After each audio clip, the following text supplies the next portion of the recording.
வணக்கம், வாழ்க வளமுடன். இன்றைக்கி நம்ம ஹோம்மேட் எக்லெஸ் மைனஸ் தான் பார்க்க போகிறோம். அதுக்கு முதல்ல 1 லிட்டர் பால் எடுத்துக்கலாம். இந்த பாலை நம்ம நல்லா காய்ச்சி கொதிக்க வச்சு எடுக்கணும். வாங்க அந்த பாலை காய்ச்சலாம். இப்போ நம்ம எடுத்து வச்சுருந்த 1 லிட்டர் பாலை ஒரு பாத்திரத்தில் ஊற்றி பாலை நல்லா காய்ச்சி கொதிக்க வச்சு எடுத்துக்கலாம்.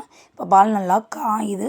இந்த பால் நல்லா காய்ஞ்சி கொதித்து வந்துடுறப்போ நம்ம ஒரு 10 ml வினிகர் ஆட் பண்ணலாம். நம்ம வீட்டில் வினிகர் இல்லைன்னா நீங்கள் ஒரு ½ லெமனை புழிஞ்சு அந்த லெமன் ஜூஸ் கூட ஆட் பண்ணிக்கலாம்.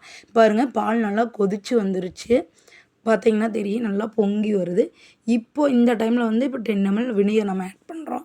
இந்த 10 ml வினிகர் ஆட் பண்ணதுக்கப்புறம் அதை நல்லா கலக்கி விட்டுடலாம். இப்போ நீங்கள் கலக்கிறப்பவே பார்த்தீங்கன்னா தெரியும், கலக்கின அந்த நிமிஷம் உடனே பால் திரிஞ்சிரும். இந்த பால் திரிஞ்சு, அதாவது பாலாடை கட்டின்னு நம்ம சொல்லுவோங்களா, அந்த மாதிரி பால் திரிஞ்சு வந்துருச்சு.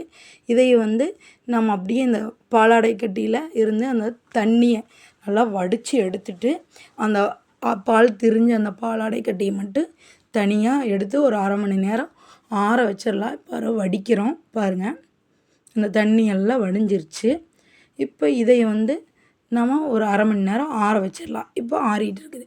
அதுக்கப்புறம் இப்போது பாலாடை கட்டை ஆறிடுச்சு. இப்போ நம்ம மிக்ஸி ஜார் ஒன்று எடுத்து அதில் இந்த ஆறின பாலாடை கட்டியை நம்ம சேர்த்திக்கலாம். அதுக்கப்புறம் சேர்த்திட்டு அதில் ஒரு 4 பல் பூண்டு நல்லா குட்டி குட்டியாக நீங்கள் கட் பண்ணி போட்டுடலாம்.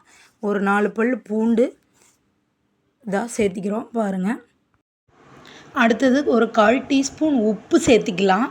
அடுத்தது 1/4 டீஸ்பூன் பெப்பர், அதையும் சேர்த்திக்கலாம்.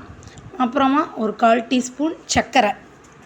அதுக்கப்புறம் நம்ம வீட்டில் நான் இப்போது குக்கிங்க்கு யூஸ் பண்ணுற ஆயில் தான் இப்போ இதுக்கு சேர்த்திக்கிறேன், ஒரு 100 ml.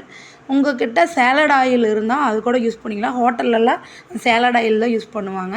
இப்போ இது எல்லாத்தையும் சேர்த்து மிக்சியில் போட்டு பிளெண்ட் பண்ணிக்கலாம்.